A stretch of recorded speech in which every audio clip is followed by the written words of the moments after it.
Welcome to 365 Christian Men, where every day we aim to inspire and encourage with real-life stories about men.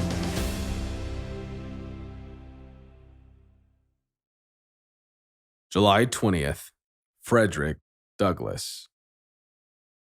Frederick Douglass was born into slavery, found a way out for himself, worked to free others, and then used his new position to work toward freedom for other groups of people. On this date in 1866, Douglass spoke at the first Women's Rights Convention. Knowledge can be the pathway to freedom. Gain it. Use it. Born into slavery in 1818, Frederick Douglass was less than 10 years old when his master loaned him to the Aulds in Baltimore.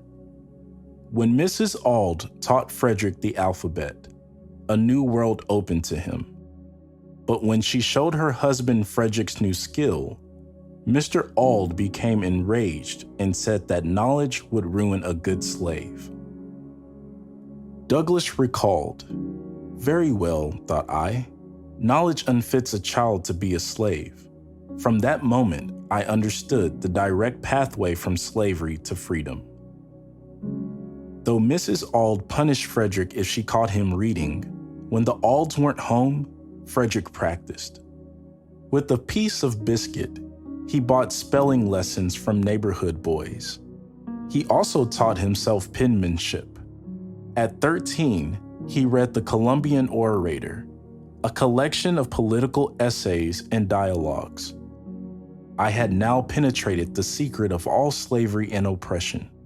Their true foundation was in the pride, the power, and the avarice of man.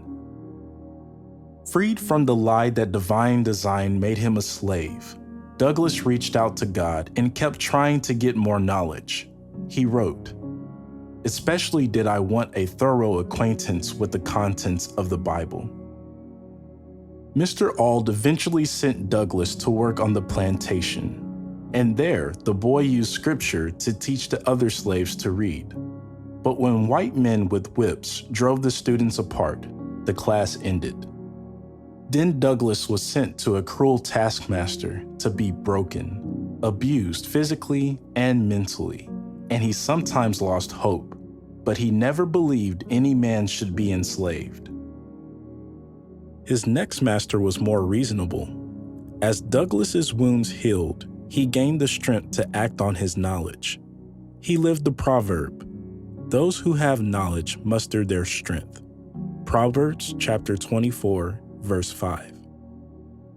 He taught fellow slaves the virtues of learning, started a secret Sunday school, and soon had 40 pupils.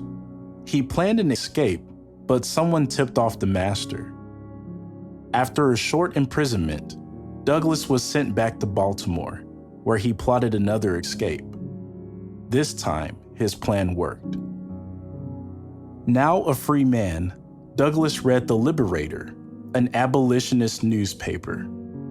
The Abolitionist offered him a position as a traveling orator.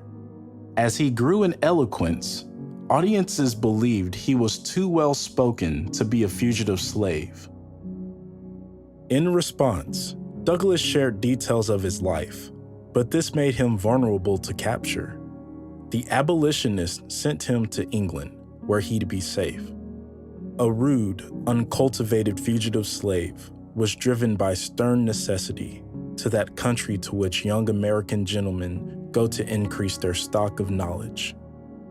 The British press warmly received Douglass, and he enjoyed the company of English intellectuals, but duty drove him back to America. British friends purchased Frederick's freedom papers and gave him enough capital to start a printing press. American abolitionists tried to talk him out of it, but Douglass persevered, and he wrote, "The want of education, great as it was, could be overcome by study, and that knowledge would come by experience."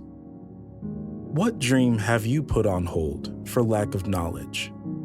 Knowledge can be the pathway to freedom. Gain it. Use it.